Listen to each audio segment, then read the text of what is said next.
A heavy week of Metropolitan Division opponents starts for the Blue Jackets today, and they need to start it strong against the Philadelphia Flyers. We'll talk all about that on today's Locked On Blue Jackets.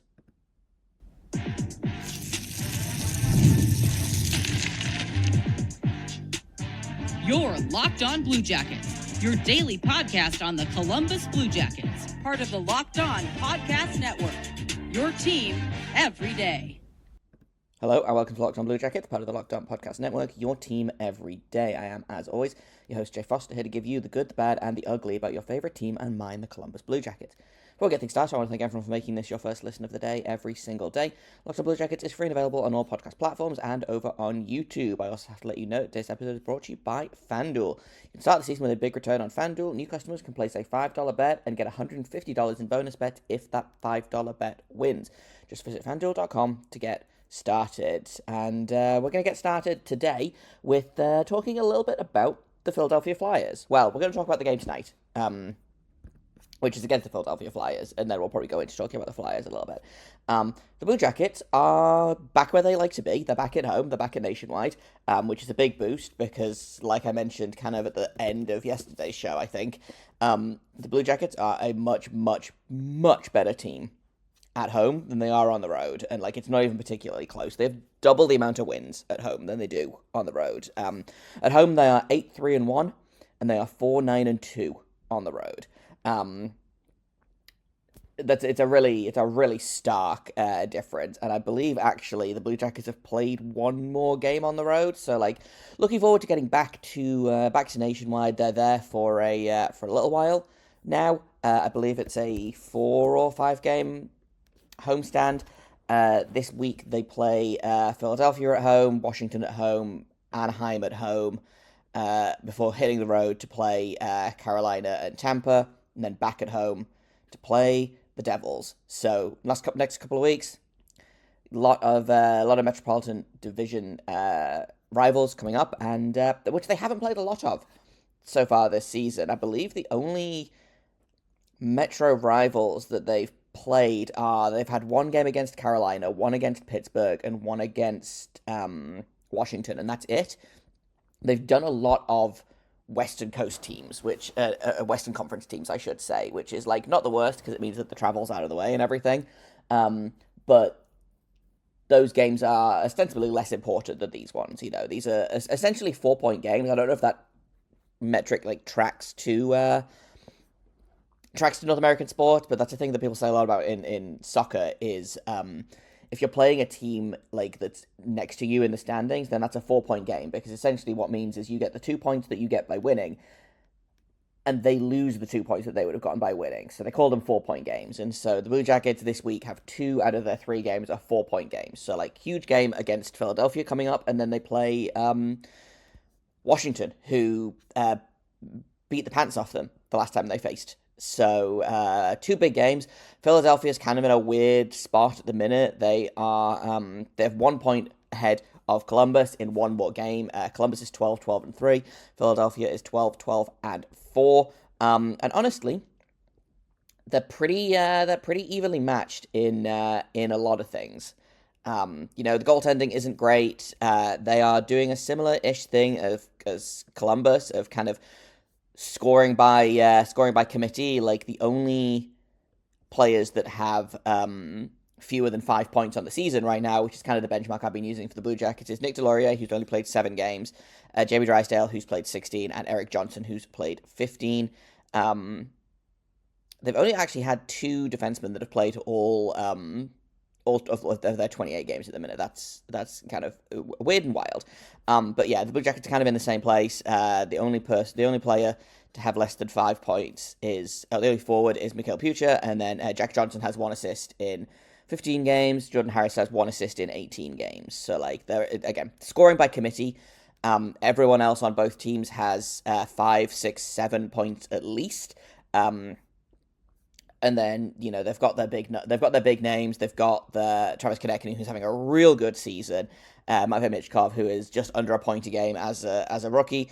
And Travis Sanheim is leading the way for them in defense. So he's got 17 points, which is not quite Zach Werenski levels, but is still, pretty good for a defenseman,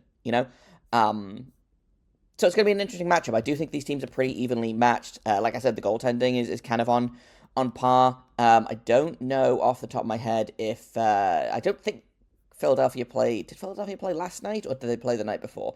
I know that they played very recently. I want to say it was the night before last because they had that awful drop pass on the power play moment to try and get the game back in play, and instead what they did was they did a drop pass, and the person who was supposed to collect the drop pass skated over the puck. It was a Sunday game. Okay, so it was the night before last, so Sunday night. But the person who was supposed to skate over the puck, supposed to skate onto the puck, did, but he skated over the puck by accident. A Utah player jumped, and instead of a 4-4 game was what they wanted at the end of the power play, is they actually ended up 5-3 to the other team at the end of the power play. So that's kind of the most notable thing that I remember about the Flyers for the past little while. And we've had our own share of moments that get played over and over and over. I'm thinking specifically of that Elvis play against Vancouver. We'll likely see Elvis tonight. He's got an 893 on the season. It's 9-7-2 with a 2.95 goals against average. The Flyers are rocking two goalies, Samuel Ersson and Ivan Fedotov, who have an 897 and an 877 respectively. So they're doing a little better than the Blue Jackets. Their team save percentage is 879, whereas the Blue Jackets is 875. But again, the Blue Jackets is really being dragged down by Daniil Tarasov. So we'll see where that goes there. It looks like they're rolling a pretty even split between these two goalies as well. So Erston is 5-3-2, Fedotov is 4-4-1. My guess is that they'll probably see Erston tonight. It'll be Erston versus Elvis Merzlikins, which is not a matchup that I hate, if I'm being honest. And we'll see where we go from there. In terms of other matchups, and players to watch for the Flyers specifically, Matvei Michkov is the guy to watch right now. He's got 8 points in his last 5 games. 5 of those are assists, 3 of those are goals. Like I said, he's got 25 points in 26 games so far. Is second on the Flyers in scoring as a 20-year-old, and is having no problem adjusting to North American hockey, let's say. In his last 4 games, he's got 3 multi-point games. So he had a goal and assist against St. Louis, and then he had 3 assists against Florida, 2 goals against Boston, and then he had an assist again in the loss against Utah just the other night. So, he's doing just fine. It's going to be interesting to see him versus Fantilli, because they are obviously the same draft class. And there were a lot of people that thought that Michkov should potentially have gone higher than 7th, which I don't necessarily disagree with that. I'm really happy the Blue Jackets drafted Adam Fantilli. I do think that Michkov is going to be a really, really great player in this league. And I think he's going to make, hopefully, mostly the Pittsburgh Penguins sad for a very long time. So we'll see. Obviously, old friend John Tortorella is in town as well, so it's always fun to see him. I'm sure he'll be up in arms about something. And then the Travi, as my wonderful friend over at Locked On Flyers, Richard Donner, calls them, Travis Sanheim and Travis Konecny, both named to Team Canada in the Four Nations face-offs. Travis Konecny has 32 points in 28 games so far this season. Sanheim has 17 and 28. So those are the main Flyers to keep an eye out for. Someone else that's hot at the minute, Owen Tippett has 4 goals in his last 5 games, which is pretty impressive, especially when you consider he had 4 goals in his first 23 games of the season. So he's heating up a little bit here. We'll see. The Flyers feel like they should be in a better place than they are, but I have no real kind of logic or basis for that. I'm just no, I feel like the Flyers should be doing okay, and they're doing fine in the same way that the Blue Jackets are doing fine. The Metro Division is weird, because if I pull it up and sort by points percentage, there's only one team in the entire division that's below 500 right now, which is when you compare that to, for example, the Atlantic Division, where 4 teams are below 500. The Western Division, the West Central Division, excuse me, has 2 teams that are below 500, and then the Pacific has also 2 teams that are below 500. So like, Metro Division is a wild time right now. So the Blue Jackets are actually they're listed as 8th in the division. If you sort by points percentage, they're actually tied for 5th in the division. Because 3 teams are playing 500 hockey right now. So after this game, one team will be playing above 500 hockey, another one will be playing below 500 hockey. My assumption is that this game is going to be really stupid and go to overtime, probably, which will be annoying and will... Well, it'll just be annoying. It just will. I'm so tired all of the time. But we'll see. I want to talk a little bit more about how these 2 teams match up against each other, which we'll do in just a second here on Locked On Blue Jackets. First, I will let you know about Prize Picks. If you love sports, you're going to love Prize Picks. It's the best place to turn your sports knowledge into real money. Whether it's hockey, football, or any of your favorite sports, Prize Picks makes it easy to get in on the action. Here's why you need to get started today. You can win up to 200 times your money on Prize Picks. That's pretty darn good, if you ask me.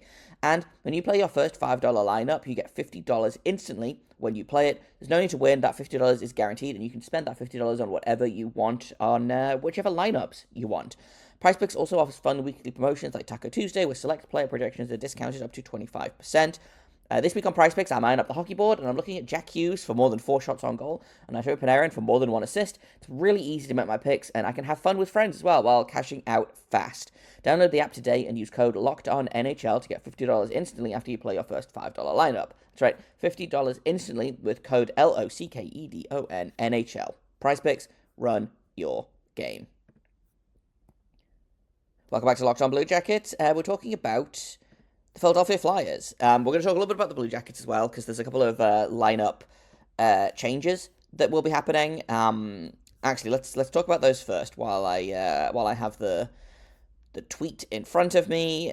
No Cole Sillinger and no Igor Chinikov at morning skate, but no Chinikov tonight. It sounds like Cole Sillinger is good to go tonight, which surprised me, because, again, if you're missing more, like, I guess if it's an optional, like, it's probably fine. Chinikov hasn't started skating yet since November 27th, so, like, it feels like it's been a long time, but he's only actually been out a couple of weeks. I think he's only missed, 5 games? So, it's not like time to panic, not time to press the panic button yet or anything. I would like to see him skating sooner rather than later, but we'll see what goes from there. Cole Sillinger is the surprise to me, the way that he blocked that shot and then missed the game. I thought for sure maybe something was broken, but I guess not, and then just give him the time off this morning. Maybe I assume what he did was he went and sat in with the physio while they poked and prodded at him a little bit. It sounds like he's good to go. Also good to go, Ivan Provorov, who I'm still 100% sure dislocated his thumb against the Canucks, and then came back and played, 23 minutes against Winnipeg. So, stupid stuff. But confirmation also that Elvis is going to be in net, so I guess there's not going to be as many lineup changes as I thought, and by that I mean there's no lineup changes. It looks like it's going to be the exact same lineup as was against Winnipeg, which is good news. I've said, I like the line, I still think the lines could be, better, but the lines that are set up the way that they are right now are fine. I still think, I would flip Marchenko to the top line, put JVR further down, but I don't hate, Fantilli between the 2 Russians either. I think that's been fun, and with Chinikov out, I don't know who you would flip up there. I guess you could have, Cole Sillinger with Fantilli or Voronkov. I think that might work out okay, but, if it ain't broke, don't fix it, and I'm sure that JVR on the top line will not last, just because I don't see how it can, but if it's working right now, then it's working right now. It does feel a little bit like that line is working despite him, not because of him, but that's not to say that he's playing badly. I just think he's probably being carried a little bit by Sean Monahan, who has been carrying that top line all season long, and Kent Johnson, who is breaking the game with skill right now. So, this is not a slight on JVR, just kind of he's definitely, the third guy on that line, So, same lineup as Winnipeg, and if it worked against Winnipeg, it should work against a much less lethally offensive team. Because here's the thing. The Blue Jackets and the Flyers are matched up well on quite a lot of things. Their power play is similar. The Philadelphia Flyers actually have a worse power play. Their penalty kill is much better, though. The Blue Jackets have dropped all the way to 30th on the penalty kill, which is what it is. The Flyers are actually 12th in the penalty kill, so don't expect the power play to do much. And if the Blue Jackets take a penalty, it's going to be a real kind of stoppable object meets movable force, you know?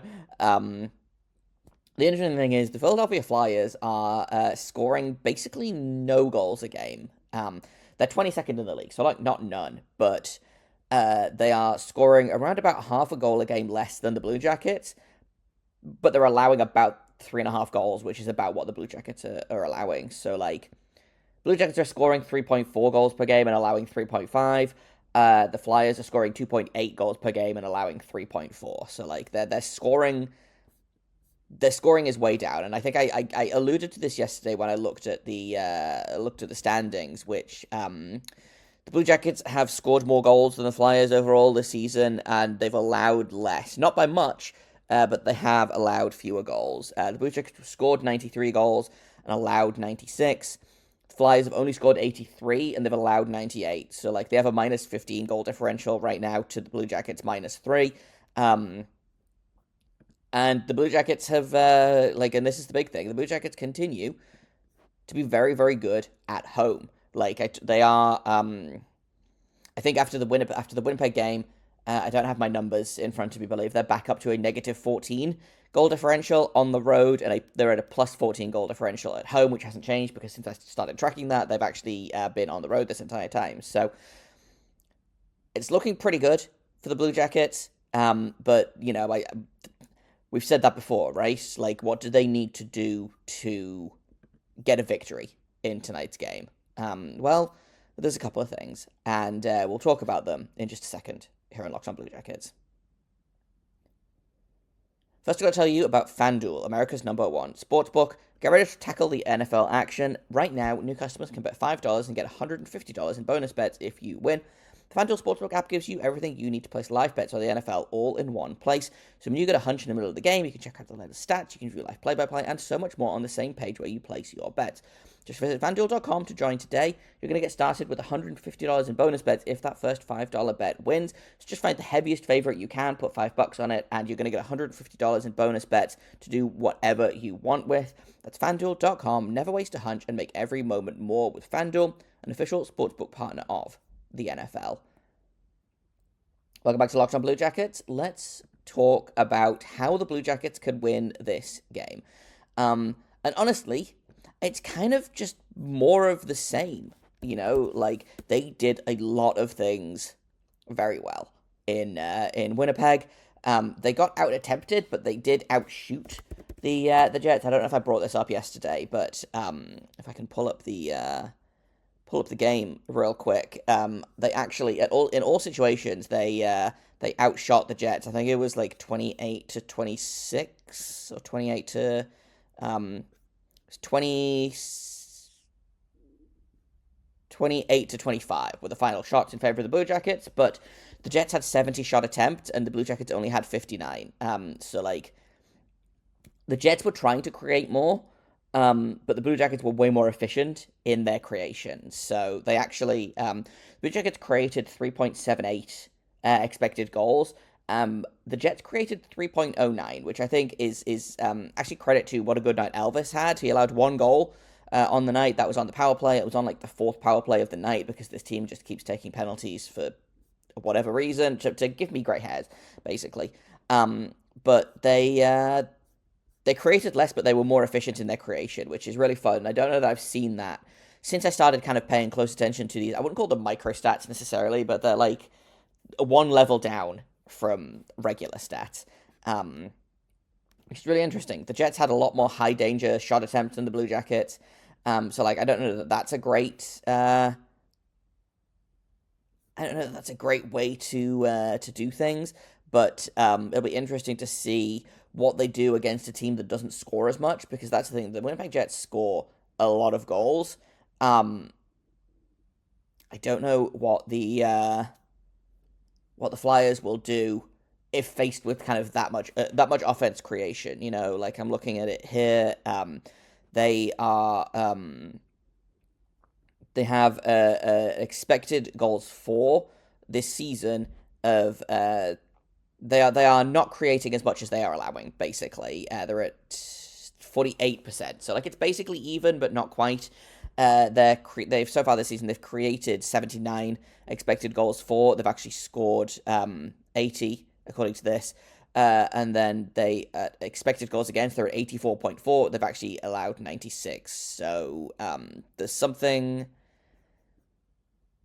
They're allowing more goals than they should, basically. And they are not quite creating as many goals as or they're not quite scoring as many goals as they create, is what that means. So, like, that all bodes pretty well for the Blue Jackets, especially when you look at, Ken Johnson's getting hot, Zach Werenski continues to impress. Cole Sillinger actually has 5 points in his last 5 games. I know that people are kind of wringing their hands about him, not scoring goals. He scored one in Edmonton, but that's his only goal in a minute. In I think his last 10 games, he scored November 15th versus Pittsburgh and then went goalless for 7 games. Scored against Edmonton, went scoreless against Vancouver and Winnipeg. However, in that same stretch of time, he's racked up 8. He's racked up 8 assists in that point as well. So, like, in his last 10 games, he's a point-a-game player. He's up to 18 points on the season. He is handily on his way to beating his career high, which he set last year, which was 32. He, I believe, is on pace for like a 60 or 70 point season, which is pretty fun. So he's definitely a guy to watch. Again, he's heating up. He's, I think, really enjoying his role that he plays. Obviously, we didn't get to see a ton of him with his newish line mates, which I believe, off the top of my head, are Zach Aston Reese and Mathieu Olivier. I've liked Sillinger and Mathieu Olivier before. I think they work well off each other. Obviously, Cole Sillinger was responsible for that Mathieu Olivier goal against Vancouver, which was just it was all pass. There was nothing but assist, that goal. But I'm interested to see how he's doing, especially after missing half the game, after blocking that shot. Again, Ken Johnson's always a guy to watch. Not because I think he's going to score a lot of points. He always does something crazy with the puck, He's got 3 goals in his last 5 games. Zach Werenski has 4 assists in his last 5 games. Zach Werenski continues to lead the team in points. He's got 28 points in 27 games right now. Kirill Marchenko has 26 in 27. Monahan has 23 in 27. And I think Monahan and Johnson are probably going to connect again, because it feels like those two guys, and I've said this before, and this is maybe like, I don't know if this is in like perfect taste or whatever, but Ken Johnson has a lot of Johnny Gaudreau like aspect to his game. Just like in that he's really fun to watch with the puck on his stick, and he kind of is evasive, and he doesn't throw his body around a lot, but he works hard, and so I'm wondering if a lot of that like similar energy is really kind of is fun for Sean Monahan. He went pointless for 3 games against Vancouver, Edmonton, and Calgary. He had an assist against Winnipeg. So I'm looking for him to again have a good game. I feel like, and I don't know that I can check this really quick, but I feel like he loves to play at Nationwide. Like his numbers at home are so much better than his numbers on the road, which like is kind of true for everyone on this team. But like Monahan especially, I feel like, oh yeah, home game point streak, home game. He's always racking up those points. So we'll see where it goes from there. Only 1 point in his last 4, 3 points in his last 5. Looking for Monahan to make a difference tonight. And let's do predictions. Let's finish our predictions. I think this is going to be a 3-1 win for the Blue Jackets. I think we are going to get a Sean Monahan goal. And I think it's going to be a fun game. I think it's going to be a stressful game. My guess is it's probably tied or close to tied for most of the game, and then a late game winner or a late like not a game winner, but like what's the I don't know if there's a word for like the insurance goal. that's the word I was looking for. A late insurance goal or a late game winning goal is my kind of prediction. I don't know that that's going to be Sean Monahan specifically, but I do think Sean Monahan is going to get a goal tonight, and that's kind of all I've got for you today. Tomorrow we're going to break down tonight's game. We'll talk about the good, the bad, and the ugly of all of that. Hopefully more of the first than the second two, but I'll be back with you then.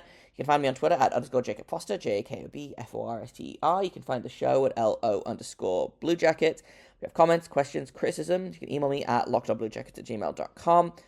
I thank you for making us your first listen of the day every single day. Locked On Blue Jackets is free and available on all podcast platforms and over on YouTube. And until tomorrow, make sure you stay locked on.